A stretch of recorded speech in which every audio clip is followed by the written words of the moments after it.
everyone. Jamie here from the NOIC Godcast, where we offer wacky wisdom weekly from God's Word. And on today's episode, we are going to be talking about living sacrifices. Stay tuned.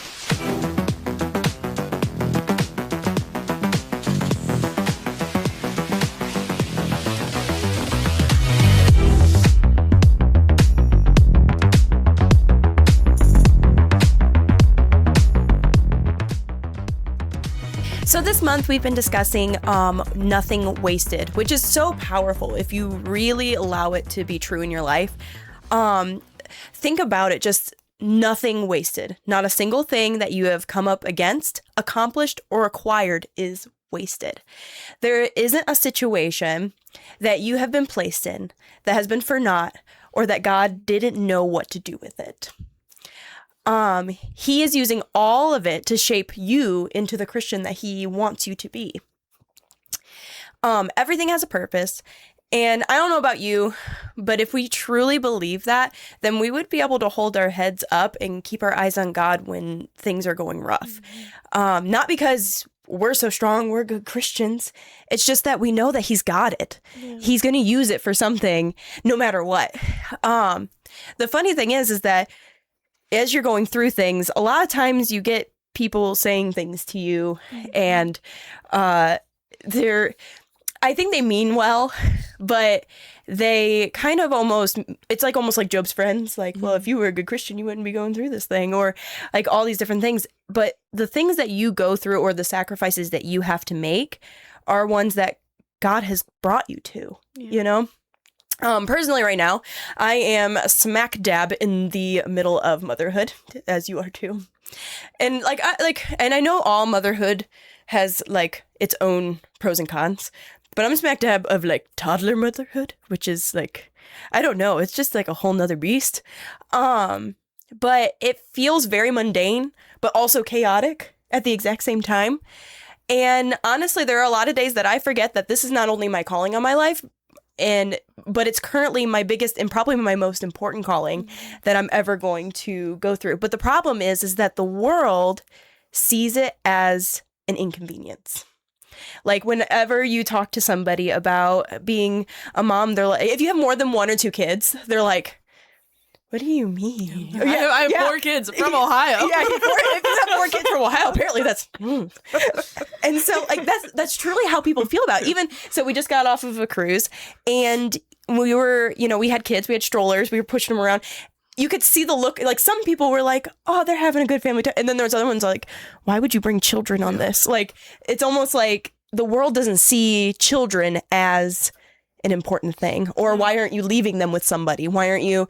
It's not as, it's just seen as a huge inconvenience on your life, a sacrifice. And the funny thing is that like, and also with stay-at-home moms, a lot of times people will look at you and be like, well, why are you wasting your talents on this when this doesn't have like a reward in the end, quote unquote, to them? They're like, why would you waste your life to stay home when you're not going to get money out of it? You're not going to get, prestige out of it. You're not climbing the corporate ladder. You're not doing this or that, because they can't see it and they make fun of you for it. They're like, why would you want to do that sacrifice? And when I think of the place I am, I think of the John 12:3. We've talked about it before, but when Mary took the oil and poured it on Jesus' feet, and it was like, oh, well, that's a waste. Yeah. That is the same thing with, it is in, like, I'm using the example of motherhood, but that should be Christianity in general. That should be your calling in general. Like whatever sacrifices that you have, it should look like a waste to other people because it shouldn't make sense. Actually, I wasn't going to talk about this because I hadn't thought about it, but then in my Sunday school class, we went over this. It was talking about the difference between obedience and sacrifice. And so there's going to be people that sacrifice things, but it's not obeying God. Yeah. We were talking about Saul. And we were talking about how he was called to kill all the Amalekites and kill all of them, or kill all of their animals, get rid of their crops, destroy everything. Nothing was to be left at all. Nothing. And Saul was like, well, that doesn't make sense. There's perfectly good cows and perfectly good sheep. We could sacrifice them to the Lord. And then in the end, they said, or Samuel said, or God said to Samuel, was like, it doesn't matter. Yeah. Sacrifice is not what I wanted. I wanted obedience. And so when I think about the sacrifices that people make, the ones that aren't being made fun of, so like if you're climbing the corporate ladder or you're doing the different things, it doesn't matter if you're technically sacrificing if you're not being obedient to God. And so I think that's one thing that people get lost, is that they think that as long as they're suffering, that they're following God's will. Yeah. And that's not what that is. Suffering doesn't always equal the obedience. Have you guys ever had a time in your life, a season that looked like waste to other people, but when you got through it, or even to you, but when you got through it, you were like, oh, I needed that, or someone else needed that? Have you guys ever had something like that? Well, I think for me, it was really like when Lucas and I first got married, and that first year and a half, like I didn't have a job. Yeah. And the constant question of everybody was always like, where are you working? What are you doing? Or if they already knew I didn't have a job, it's like, do you have a job yet? Yeah. And like, even if I'm saying like, yes, I've applied to 50 different places and I haven't heard anything back from one of them, it was still like, you don't have a job. Yeah. I'm like, no, I'm not going to just work at the gas station in town. But I know that God was preparing me for all that he was going to put me on, or all the things he was going to give me. And even the job that I have now. And if I wouldn't have went through that season, I was learning a whole different, I was living in a different area. Yep. I was going to a different church. Like, there were so many things that changed all at once. Everybody else thought that it was so goofy. I could be making money. I could be doing these things. Yep. But I know that God, yes, I literally applied to places for 6 months, and I was applying to 2 to 3 places, or 2 to 3 different places, almost every single day. Yeah. But that wasn't what God had in store for me at that moment. And as hard as it was, even now, even though I know that God was preparing me in that season, even now, we're just as guilty to look back and say, yeah, it's really nice making money with my income now, too. It would have been nice to have a job back then. Yeah. But would I even be where I'm at now if I wouldn't have taken that time to just focus on my relationship with God and get my head right to where I needed to be? Yep. Yeah, that's what, so mine's kind of job related too. It was, I've done quite a few jobs in my life, but there was a time when I worked for an office and it didn't make sense to a lot of people in the office why I worked there for 3 years, but I was a temp. And so it was one of those things where I quit at April, beginning of May. And then I would come back at the end of August and why do you even do that? But it was for camp. And to other people, it felt like a waste. Why can't you do both? Yeah. And it just seemed when I would even talk to my coworkers and stuff, they were they're yeah, this camp thing, but why'd you sacrifice the money that you can make? Or, because at that time, because I'm temp, I couldn't get benefits. I couldn't get, why are you not trying to get the benefits from this job, the vacation time, the different thing? Why doesn't make sense? But it's because God wanted me to be able to give what he wanted me to give to camp. And there's been many times in my life people have been why are you doing that? But there was a whole reason of it. And to other people, it felt like a waste. It felt because I was fairly good at that job too. It wasn't even a thing of where I kind of half did it just because I needed some money. No, I was actually really good at the job, and many people wanted me to continue doing the job, and that's the reason why they didn't want me to leave those months. But just because you have a talent in that spot, just because you could, doesn't mean you should. Yeah. But yeah. So I didn't really have any real jobs. You went to daycare. Yeah. In the frog. But we knew. Yeah, but I don't know. Those were all very teenager jobs. Yeah, I literally quit 2 months after turning 20 from my other job, my last job. So for reloader. Yeah. So I was pregnant with Casey. Yeah. So. Yeah. But for me, I guess my mind went to I don't know what year at camp. They all mushed together. Yeah. But it was the beginning of like when the boys were really little Mm-hmm. and they were so close in age. And I think it must have been the beginning of us like really doing more and stuff for camp. When we And got coordinators, whatever. yeah, whatever happened. that dumb title is that Josh keeps slapping on things. Yeah. But I felt like amazing. I was giving up so much of their summer and their childhood to put camp on. Yeah. And I'm like, but Kyle, like you gave them to me. Like how could I not do that? Because I know that I'm supposed to be doing that, but like I also know that I'm supposed to be doing that. Like I'm supposed to be doing camp, and like it was so hard. And that year, I felt like he just really wanted me to focus on camp. I didn't like just like leave my children at home when they were like 2 and 3, they were fine. yeah, like it's fine. But like my focus, like I still took care of the house, I still did the things, but like my main focus was camp that year, and really heavily on that. And then at camp, something happened the last year or the last day at camp where like God just confirmed to me like this is what it was all about, like this is why you did it, and like it just was so clear to me. And now when I do camp, it kind of felt like an Abraham Isaac situation where he was like I'm not going to take your kids, but I just want to know that you're willing to do something even if it's above taking care of your kids. And by no means do I think our ministry should come before our kids, but for that part in my life, I felt like I had to put that above spending time with my kids, and that was really hard, but God spoke to me through it, and it was a pretty big moment in my life. Well, I think that's a really important thing about like the sacrifices that you make. They're ever changing, and the priority is ever changing. So just like you weren't supposed to have a job then, but now God has given you a job. So it's like I think some people get stuck and they're like, well, I wasn't allowed to have a job then, so I'm not allowed to have a job now. Or like, I'm not supposed to take care of my kids. You know what I mean? Ever. Just gone.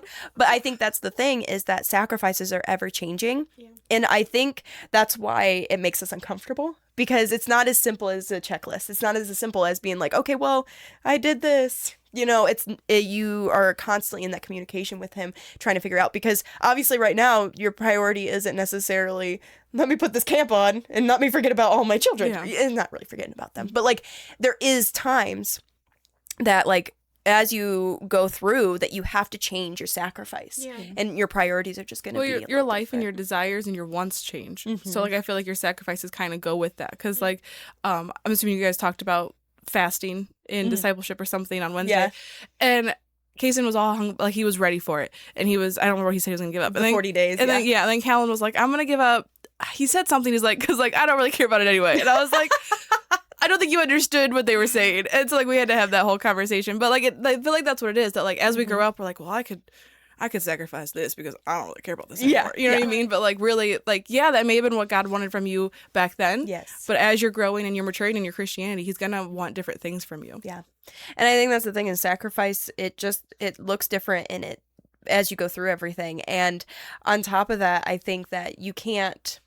That's my other question, is how have we ever been the ones to be like, oh, that's wasted to people? You know, like you're why are you wasting your life with this?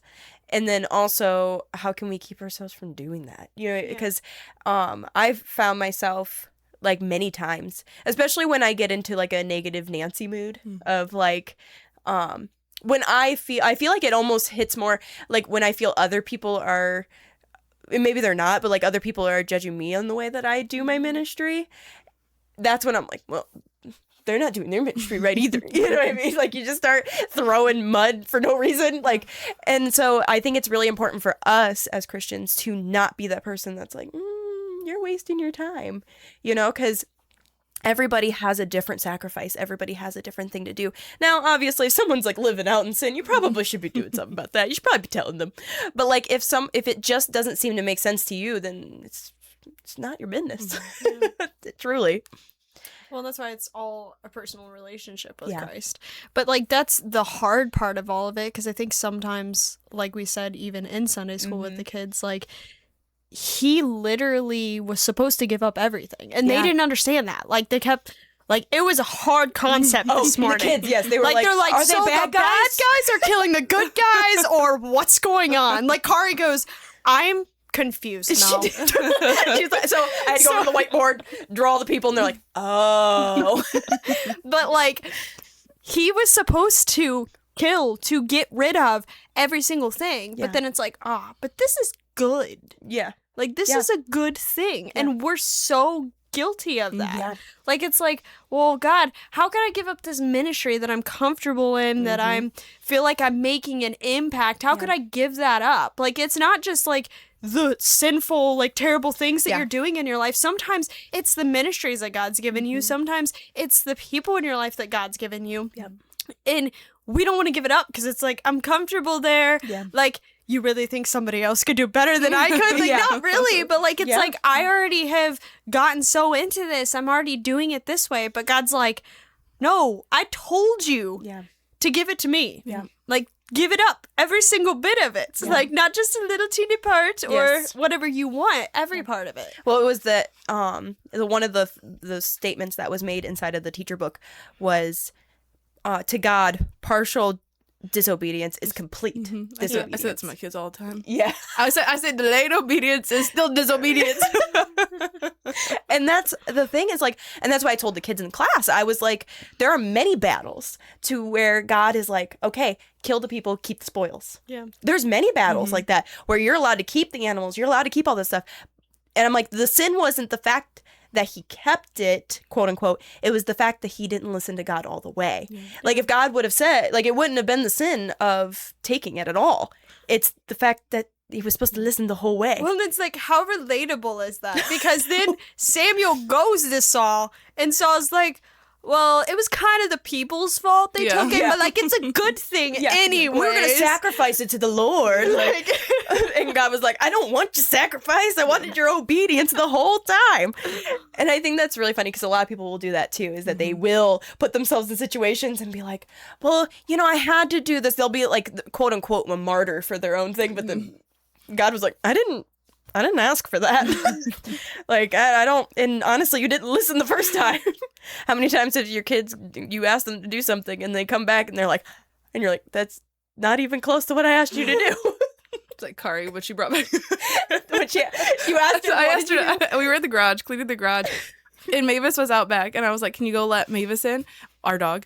And she was gone for a really long time, and she goes back out in the garage carrying our cat. And I was like, okay. And the dog was still out back.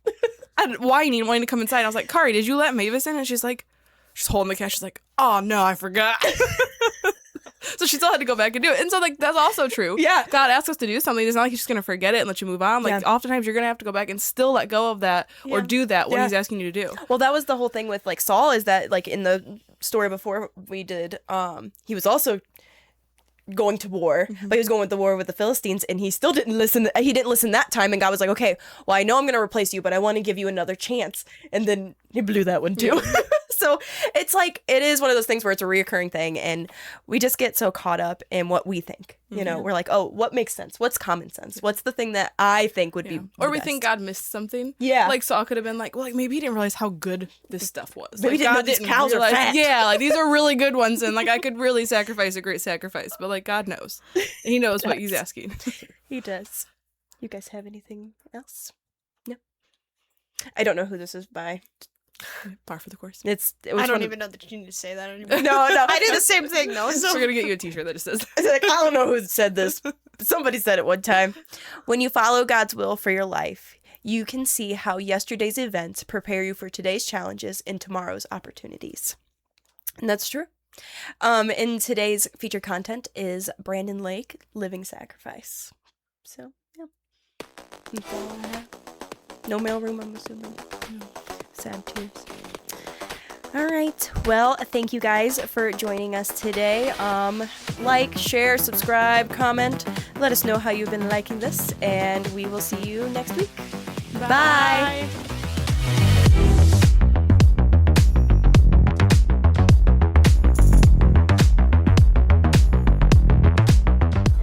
Yeah, I want to sit like legs up. Like, I don't know if I can get my legs up like right now, but like I can't because it will spread. I think this looks good. We all do that. Emma's at least got nice shoes on. Yeah. See, I can't cross my legs because my legs are too long.